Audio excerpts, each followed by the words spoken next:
After 11 weeks, the trial of Sinaloa cartel boss Joaquin El Chapo Guzman is nearing an end. The jury is expected to start deliberating on Monday, and they're expected to send El Chapo away for the rest of his life. The jury heard from more than 50 witnesses, including Chapo's former business partners, mistresses, even his old IT guy. Altogether, they painted the most complete picture to date of El Chapo's sprawling business empire, his glamorous lifestyle, and his unquenchable thirst for power. El Chapo's former secretary said he shipped $1.5 billion of cocaine to Los Angeles in cans of pickled jalapenos. And his Colombian supplier said he was asked to consider the curve of the cans when shaping kilo bricks. But Chapo's biggest narco-innovation was underground. Prosecutors made a show of one tunnel that stretched from Douglas, Arizona to Agua Prieta, Mexico, where the entrance, under a floor, opened with a hidden switch. After El Chapo was jailed for his alleged role in the shooting death of a Catholic cardinal, he escaped in 2001 when a laundry worker wheeled him out of the prison in a basket of dirty sheets. The jury heard graphic testimony about torture and murders, and saw video of how Chapo would have run the courtroom if he was the one doing the questioning.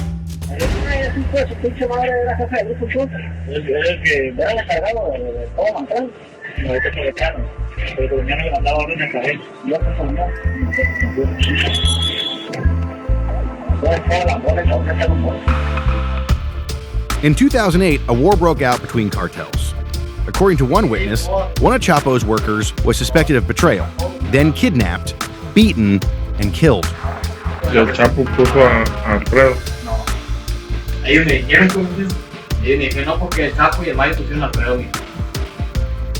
¿Cómo va a hacer eso? ¿Sí? El Chapo managed to stay free by rotating among hideouts in the mountains of Sinaloa and properties like his Cabo Beach house. An FBI agent said he snuck out the back door of that house minutes before a raid in 2012. Mexican Marines didn't do much better when they tried to catch him 2 years later in Culiacan. A steel-reinforced door slowed the soldiers long enough to let Chapo slip through a tunnel hidden under his bathtub.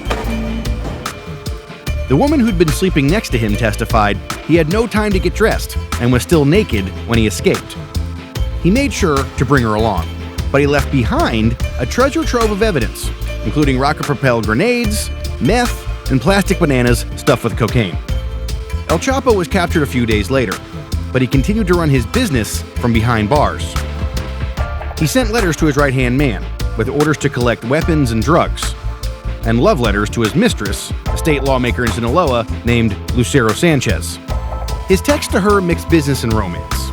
This is in exchange for when he sent her off to the mountains to buy marijuana.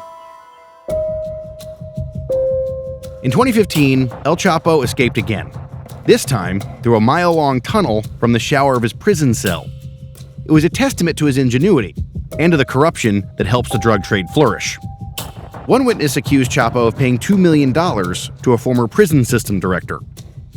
Another testified that $100 million went to former President Enrique Peña Nieto, a claim the Peña Nieto spokesman called false, defamatory, and absurd.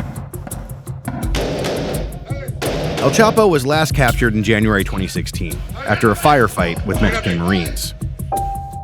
El Chapo's sons run his cartel now. Business is still booming. In a video shown during the trial, their dad explained why.